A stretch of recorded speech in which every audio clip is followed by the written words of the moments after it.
It's Kathy Toulouse. My husband and I own Choices Natural Market, and we are on another farm visit with one of our local farmers, Cori Taylor at Royal Soil Farm.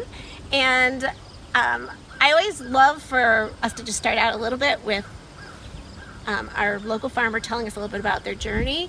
But she and I have had many conversations, and so we kind of just can go on and on about why organics, why non-GMO. So you'll probably see, hopefully, a little bit of that too. So Cori, why don't you just tell us, like, how did you get started? What's your background? How did you end up, farming? Yeah, I really don't have a gardening background at all. A little bit from both of my grandparents, just a little sampling of it. But other than that, not much. But when you taste something that's been grown in your own garden, it leaves you wanting more. So we purchased this land, and then we didn't really do much with it for about maybe 10 to 12 years. And then all of a sudden it hit us, we should be doing something more with this goodness. So we just started investigating, and actually we bought from a local farmer a local chicken, and it tasted amazing. We could not get over the fact of how different it tasted from store-bought, and we wanted some of that. I think that's probably what really kicked us going. And so just from there, we just started growing everything that we like to eat ourselves so that we could taste that goodness ourselves. And I'm trying to think how that kind of transitioned into how you got connected with us. Was it through Angelic? It actually was through a local farmer, Don Larson. Oh, he sent us to you. I remember him. He used to sell to us. Yeah. And so, did you do some training at Angelic or no? We did. We did the Save Line Farm Beginnings class at Angelic Organics, which helped us tremendously with our book work and things like that. And we just kind of jumped in with both feet and hit it running. So when she's talking about both, she's talking about herself and her husband. And so we all know that farming is a lot of hard work. So how do you guys balance all of that? And not to mention, too, you probably should explain, you also have a day job. Oh, yes, yes. It's I don't know anybody actually who gets rich being a farmer, but you get rewards in other ways. So I'm a teacher, and my husband is an engineer. So yeah, we both have day jobs, and then we come home and we work some more. And recently I was actually picking tomatoes with a little lamp flashlight on my forehead, but loving every minute of it. So you just have to decide what to do, when to say no, and when to say, wait, family comes first.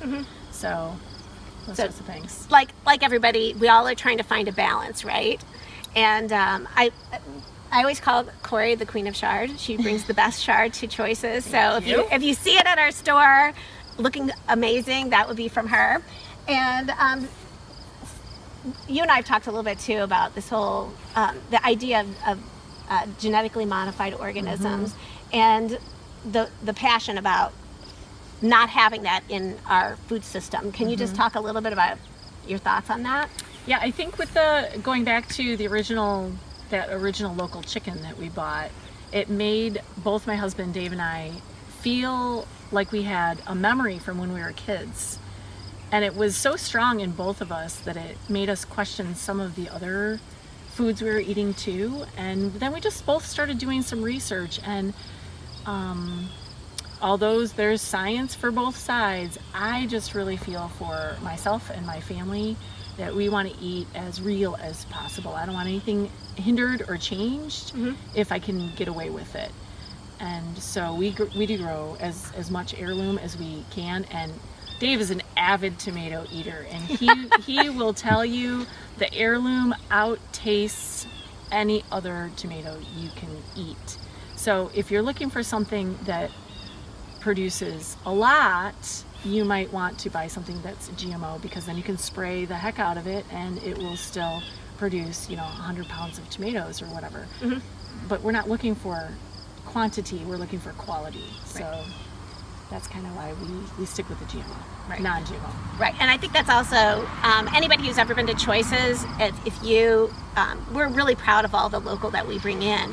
And if you don't have space for a garden, or if you personally don't grow things, that's going to be as close as you'll ever get to having something that you grew at your own house, is getting something like that, because it literally is just a few miles down the road and it comes to us so fresh. So can I add to that? Yeah. I would agree, because Brian will call me and ask me for his chard, and there are oftentimes I bring it in and it's still wet from me washing it, and I'm proud to say that I can bring it, and it's been picked in less than an hour, you know. So we're really lucky. We're so fortunate that we have people that are close by and that there are not chemicals on our food. The one thing that I will say about GMOs is, like Cori was saying, I think that there's science on both sides of that. But what we do know is that the amount of chemicals and pesticides, especially Roundup or glyphosate, is that how you pronounce it? Glyphosate, yep. Glyphosate, being poured onto our foods has increased exponentially since GMOs have been put into our food system. So I have concerns about that, about our food, and also about our environment, because even, you know, I also have the teaching background too. We know that in a food cycle, in a water cycle, whatever goes into the ground, it doesn't just disappear. Right.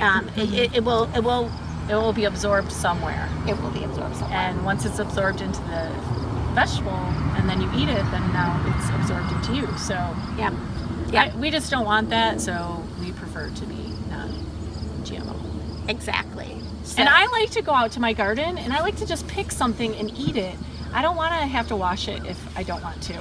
So I'm eating beans all the time, or you know, whatever. And I like to be able to do that. So I don't even spray organic sprays on mine. I try not to spray anything. Flea beetles sometimes are hard to get around, but other than that, I rotate or pick them off by hand, which is monotonous, but sometimes you have to do those things if you want that quality.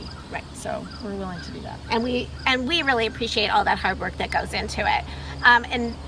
One thing that kind of has struck me since we've started working together, we have a new barn that's right next to us. And we have, right now you can really see everything is growing really nicely, and on the pasture there to the back. And how many steers did you say you had this year? 3. So there were 3, and 2 beehives. Yeah. We also went out there to go visit that as well. So I just feel we like also have the egg layers. Everything is a cycle. It all works together.